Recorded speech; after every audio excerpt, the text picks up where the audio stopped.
ધોરણ 10 વિજ્ઞાન આપણે શરૂ કર્યું છે ચેપ્ટર 12 વિદ્યુત, જેના ભાગ 1માં આપણે 2 પોઈન્ટની ચર્ચા કરી, વિદ્યુત ભાર અને વિદ્યુત પ્રવાહ. હવે ત્રીજો ખૂબ જ અગત્યનો મુદ્દો આપણે ચર્ચા કરવા જઈ રહ્યા છીએ, વિદ્યુત સ્થિતિમાન એટલે કે ઇલેક્ટ્રિક પોટેન્શિયલ અને વિદ્યુત સ્થિતિમાનનો તફાવત એટલે કે પોટેન્શિયલ ડિફરન્સ. આ બે ખૂબ જ અગત્યના મુદ્દા છે, જેની આપણે ભાગ 2માં સવિસ્તાર ચર્ચા કરીએ.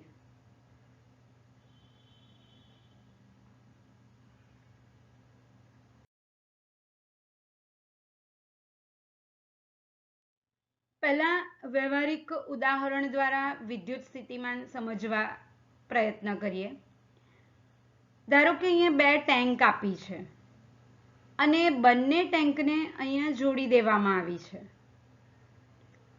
તો આપણને તરત જ ખ્યાલ આવી જશે કે બંને ટેન્કમાંથી પાણીનો જે ફ્લો છે એ ફ્લો અટકી જશે અને પાણી બેલેન્સ થઈ જશે બંને ટેન્કની અંદર.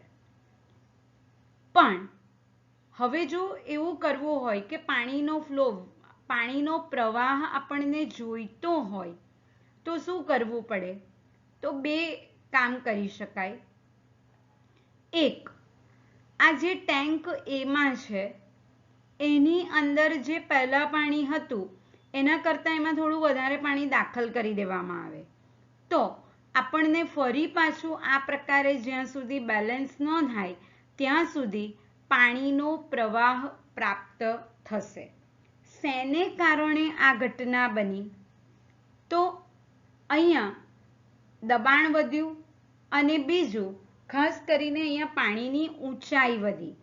આના કરતાં આ ટેન્કમાં પાણીની ઊંચાઈ વધી એટલે આપણને અહીંયા પાણીનો પ્રવાહ પ્રાપ્ત થયો. એટલે અહીંયા આપણે મેઇન કામ જે કર્યું એ કર્યું, હાઇટ ડિફરન્સ લીધો, ઊંચાઈનો તફાવત લીધો. આ મુદ્દો બરાબર ધ્યાન રાખવાનું છે. હવે ક્યાં તો શું કરી શકાય, પાણી આનું આ જ રાખવું છે છતાં પ્રવાહ જોઈએ છે, તો આ ત્રીજી આકૃતિની જેમ કોઈ પણ એક ટાંકીને હાઇટ પર લઈ જવામાં આવે, તો ઊંચાઈએ લઈ જવામાં આવે તો પણ એમાંથી નીચાઈએ રહેલી ટાંકીની અંદર વોટર ફ્લો આપણને પ્રાપ્ત થશે. એટલે સેમ જ કામ થયું, હાઇટ ડિફરન્સ. એટલે ઊંચાઈનો અહીંયા આટલી ઊંચાઈ વધારવામાં આવી, એટલે ઊંચાઈના તફાવતને લીધે આપણને આ પ્રકારે વોટર ફ્લો પ્રાપ્ત થયો. હવે બીજી વાત, બંને ટાંકીમાં આ બંને બાબતમાં શું થશે કે અહીંયા પણ જ્યાં સુધી બેલેન્સ થઈ નહીં રહે ત્યાં સુધી વોટર ફ્લો મળશે, અહીંયા પણ જ્યાં સુધી અહીંયા સુધી પાણીનું લેવલ ન આવી જાય ત્યાં સુધી વોટર ફ્લો મળશે. પણ આ વસ્તુ આપણે કન્ટિન્યુ રાખવી હોય તો શું કરવું પડે? અહીંયા પહેલી આકૃતિમાં જોઈએ તો અહીંયા આવેલું પાણી ખાલી કરી અને ફરીથી ટેન્ક એમાં લાવવું પડે. જો ટેન્ક એમાં માત્ર પાણી ઉમેર્યા કરશું અને એ પાણી ટેન્ક બીમાં જયા કરશે તો થોડા સમયમાં ટેન્ક બી ફૂલ થઈ જશે. એના કરતાં અહીંયા ટેન્ક બીમાંથી પાણી ફરી પાછું ટેન્ક એમાં લઈ જઈએ અને આ હાઇટ મેન્ટેન કરી રાખવામાં આવે તો આ જ પાણીનો ફ્લો મળ્યા કરશે.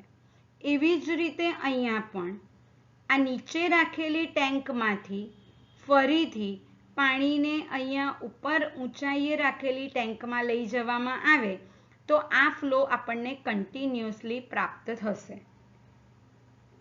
એટલે એક ચર્ચા કરી આપણે ઊંચાઈ. હવે અહીંયા આ પાણીને ફરી પાછું ટેન્કમાં લઈ જવા માટે શું જોઈએ? મોટર. અને એ મોટર દ્વારા અહીંયા પાણીને ધક્કો મળશે અને એ પાણી ફરી પાછું આગલી ટેન્કમાં આવી જશે. અહીંયા ફરી પાછો ઊંચાઈ મેન્ટેન છે જ, એટલે એ પાણીનો પ્રવાહ કન્ટિન્યુઅસ સતત પાણી પ્રવાહ આપણને મળ્યા કરશે. જો આ મુદ્દો બરાબર સમજ પડી હશે તો વિદ્યુત સ્થિતિમાન સમજ પડી જશે. એ જ પ્રકારે અહીંયા ફરીથી એ જ બાબત બતાવેલી છે કે આપણને કોઈ પણ જગ્યાએથી પાણીનો પ્રવાહ જોઈતો હોય તો હાયર એલિવેશન રાખવું પડે, પાણીને ઊંચું કરવું પડે, ઊંચાઈએથી નીચાઈએ સુધી પાણીનો પ્રવાહ પ્રાપ્ત થાય. એ જ રીતે જો હવે આપણે કોઈ પણ વાહક તારમાંથી સતત વિદ્યુત પ્રવાહ વહેતો રાખવો હોય, આગળ આપણે જોઈ ગયા કે કોઈ પણ વાહક તાર હોય તો એ કોઈ પણ વાહક તારની અંદર પરમાણુનો બનેલો છે, એટલે ઇલેક્ટ્રોન પ્રોટોન છે. ખાસ કરીને ધાતુ હોય તો મુક્ત ઇલેક્ટ્રોન છે. એટલે વિદ્યુત પ્રવાહ ક્યારે પ્રાપ્ત થાય? જ્યારે આ ફ્રી ઇલેક્ટ્રોન, મુક્ત ઇલેક્ટ્રોન સતત અસ્તવ્યસ્ત નહીં. આગલા વિડીયોમાં જોઈ ગયા કે કોઈ પણ ધાતુ વાહક તાર હોય તો એમાં ઇલેક્ટ્રોન છે જ, પણ એ ઇલેક્ટ્રોન અસ્તવ્યસ્ત ગતિ કરે છે. આપણે એ ઇલેક્ટ્રોનને એક જ ડિરેક્શનમાં ગતિ કરાવવી છે અને એ એક જ ડિરેક્શનમાં ગતિ કરાવશું તો આપણને વિદ્યુત પ્રવાહ પ્રાપ્ત થશે. અને એ જે ગતિ છે એ હંમેશા ઊંચા વીજ સ્થિતિમાન પરથી નીચા વીજ સ્થિતિમાન તરફ ગતિ થાય. એટલે અહીંયા જેમ હાઈટ આવી એ જ રીતે ત્યાં પણ વીજ સ્થિતિમાનનો જે ડિફરન્સ છે, તફાવત છે, એ અગત્યનો ભાગ ભજવે છે. અને એમાં ખાસ ધ્યાન રાખવું પોઝિટિવ ટુ નેગેટિવ, એટલે કે ઊંચું વીજ સ્થિતિમાન કોનું? ધન ધ્રુવનું અને નીચું વીજ સ્થિતિમાન ઋણ ધ્રુવનું. એટલે પોઝિટિવ ટુ નેગેટિવ આપણને ચાર્જ પ્રાપ્ત થશે. એટલે અહીંયા એ જ બાબત બતાવેલી છે કે હાયર વોલ્ટેજ ઊંચો વીજ સ્થિતિમાન અને અહીંયા નીચો વીજ સ્થિતિમાન, તો જ ઇલેક્ટ્રિક ચાર્જીસ જે છે એ વીજભારનું વહન થશે અને વીજભારનું વહન થાય એટલે આપણને વિદ્યુત પ્રવાહ પ્રાપ્ત થશે.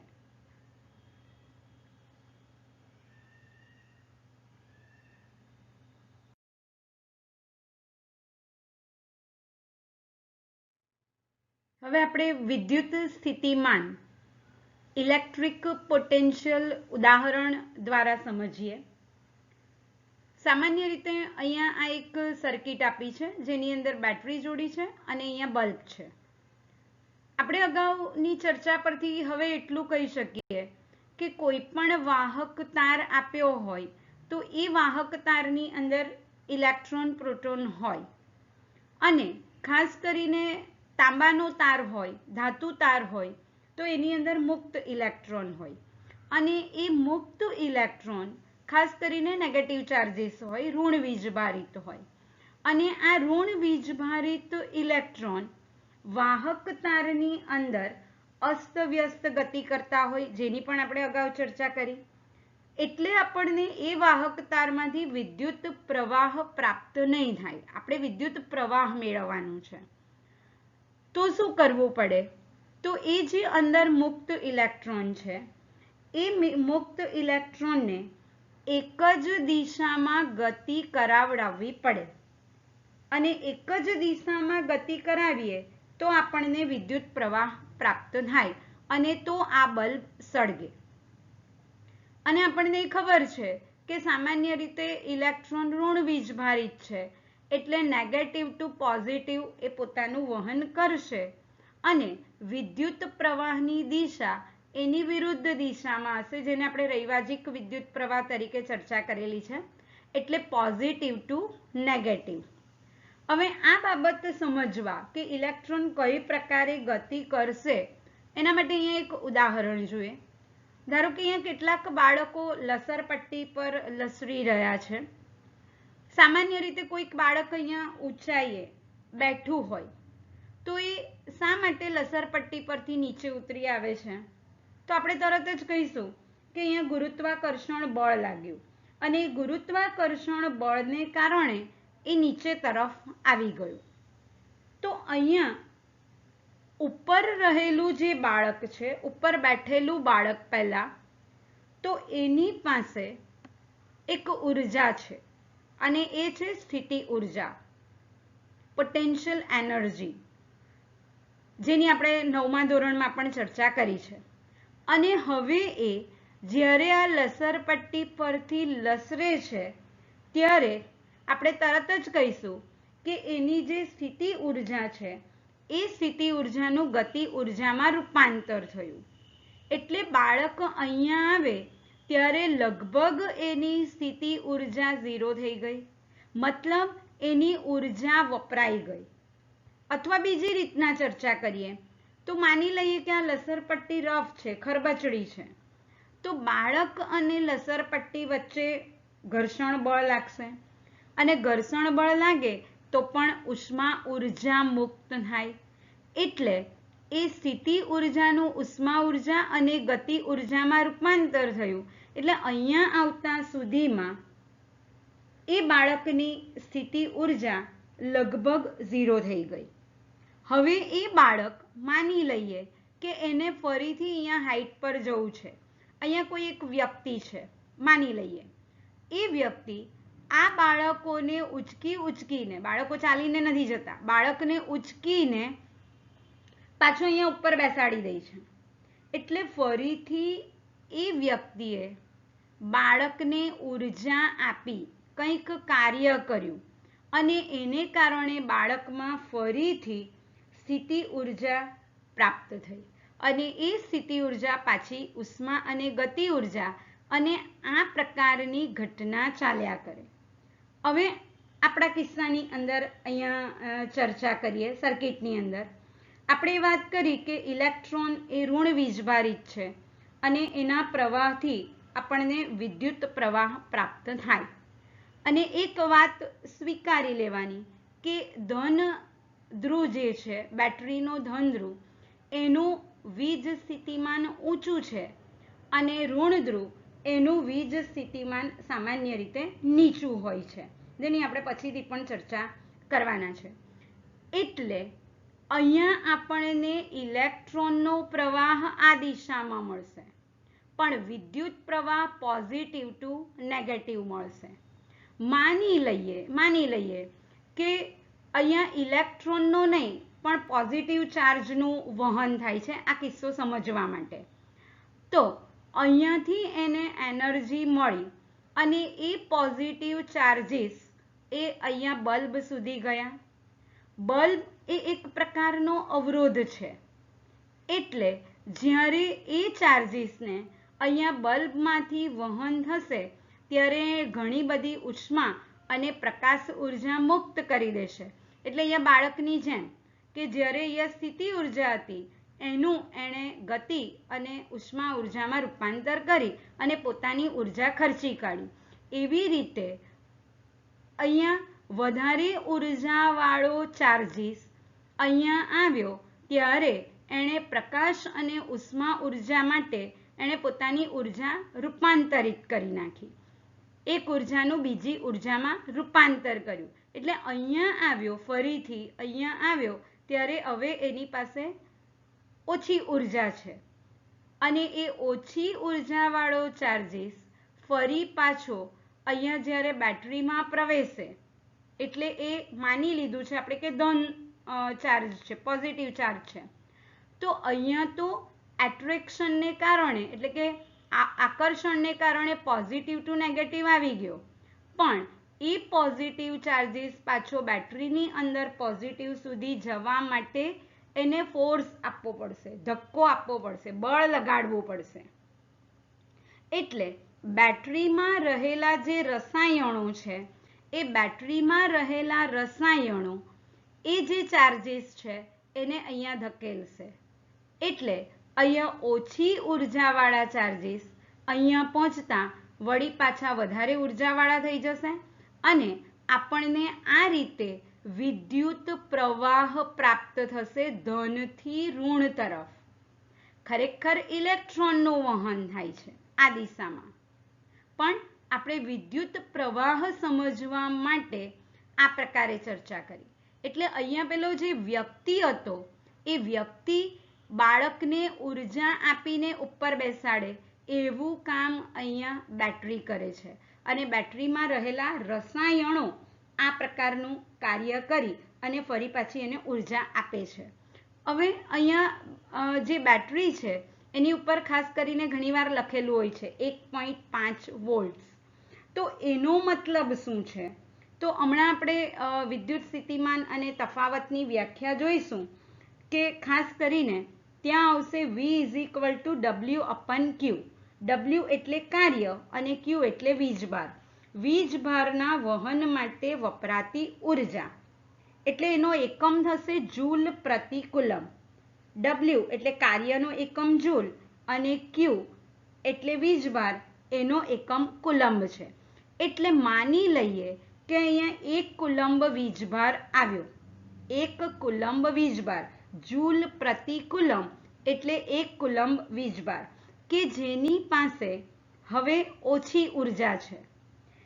એ ઓછી ઉર્જાવાળો 1 કુલંબ વીજભારને અહીંયા પુશ કરવા, ધક્કો મારવા માટે બેટરીમાંથી એને 1 જૂલ ઉર્જા 1.5 વોલ્ટ લીધું છે એટલે 1.5 જૂલ ઉર્જા પ્રાપ્ત થશે. ફરીથી 1 કુલંબ વીજભારને અહીંયા પુશ કરવા માટે બેટરીમાં રહેલા રસાયણો 1.5 જૂલ ઉર્જા વાપરી એને અહીંયા ધકેલશે. એટલે હવે અહીંયા આવેલો વીજભાર ફરી પાછો ઉર્જાવાન બની ગયો, બાળકની જેમ સ્થિતિ ઉર્જાવાળો બની ગયો અને એનું અહીંયા ફરીથી વહન થશે. એવું માની લઈએ કે આ જ્યારે વીજભાર અહીંયાથી અહીંયા વહન પામે છે અને એ જ પ્રકારે અહીંયાથી અહીંયા વહન પામે છે ત્યારે એને કોઈ પણ પ્રકારનો અવરોધ નડતો નથી. આમ તો થોડોક અવરોધ નડે છે પણ થોડી ઉષ્મા ઉર્જા પણ ઉત્પન્ન થાય છે. એટલે 1.5 જૂલમાંથી થોડી ઉર્જા અહીંયા ઉષ્મા સ્વરૂપે મુક્ત કરશે, પણ આપણે માની લઈએ કે બિલકુલ મુક્ત નથી કરતો. તો અહીંયા જ્યારે ચાર્જીસ આવે ત્યારે એક કુલંબ વીજભાર પાસે 1.5 જૂલ ઉર્જા છે અને એ ઉર્જાનું એ અહીંયાથી પસાર થાય ત્યારે એ ઉષ્મા અને પ્રકાશમાં રૂપાંતર કરે એટલે ફરી અહીંયા આવે ત્યારે એની ઉર્જા ઓછી થઈ ગઈ. એટલે આ બિંદુએ ઊંચો વીજ સ્થિતિમાન, આ બિંદુએ નીચો વીજ સ્થિતિમાન, વળી પાછો એ અહીંયા બેટરીમાં દાખલ થાય ત્યારે બેટરીના રસાયણો એને ઉર્જા આપી ફરી પાછું એ કાર્ય કરી શકે. એટલે આ પ્રકારે આપણને ઉર્જા પ્રાપ્ત થાય. હવે અહીંયા 12 વોલ્ટની બેટરી લીધી છે. એનો અર્થ શું? તો અહીંયા પોઝિટિવ ચાર્જ જે છે એ હાઈ પોટેન્શિયલ એટલે એનો વીજ સ્થિતિમાન ઊંચો. આ લઈ લેવાનું છે કે બેટરીના ધન ધ્રુવ પરનો ઊંચો વીજ સ્થિતિમાન, ઋણ ધ્રુવ પરનો નીચો વીજ સ્થિતિમાન. ઇન શોર્ટ અહીંયા 1 કુલંબ વીજભાર જ્યારે અહીંયાથી અહીંયા પસાર થશે, 1 કુલંબ વીજભાર એને 12 જૂલ ઉર્જા પ્રાપ્ત થશે અને 12 જૂલ ઉર્જા પ્રાપ્ત કરી એ વહન કરશે. વળી પાછું અવરોધની અંદર એ ઉર્જા વપરાઈ જશે. એટલે આ ઊંચો વીજ સ્થિતિમાન, આ નીચો વીજ સ્થિતિમાન, આનો ડિફરન્સ મળ્યો, આપણને તફાવત મળ્યો, જેને કારણે ઇલેક્ટ્રોન ફ્રીલી વહન પામ્યા કરે. જેમ પાણીનું વહન જોયું, અહીંયા બાળકોનું વહન જોયું, એ રીતે ઊંચા વીજ સ્થિતિમાનથી નીચા વીજ સ્થિતિમાન સુધી વહન ચાલ્યા કરે અને આપણને વિદ્યુત પ્રવાહ પ્રાપ્ત થયા કરે. એ જ પ્રકારે જો અહીંયા 2 કુલંબ વીજભાર લઈએ તો 2 × 12 એટલે એને 24 જૂલ ઉર્જા પ્રાપ્ત થઈ હોય. આ પ્રકારની ગણતરીઓ દ્વારા વિદ્યુત પ્રવાહ પ્રાપ્ત થયા કરે. શેના લીધે? મેઇન ઇમ્પોર્ટન્ટ વાત છે વિદ્યુત સ્થિતિમાનનો તફાવત. એટલે અહીંયા આપણે કોઈ પણ આ સાધન હોય એ સાધનનો વિદ્યુત સ્થિતિમાનનો તફાવત શોધવો હોય કે અહીંયા વિદ્યુત સ્થિતિમાન એ ઊંચો છે, ધારો કે અહીંયા હશે 12 વોલ્ટ અને અહીંયા નીચો થઈ જશે, તો આ બે પોઈન્ટ વચ્ચેનો તફાવત માપવો હોય તો અહીંયા ખાસ કરીને વોલ્ટમીટર જોડવું પડે અને આપણે આ બે પોઈન્ટ વચ્ચેનો 20 સ્થિતિમાનનો તફાવત માપી શકીએ.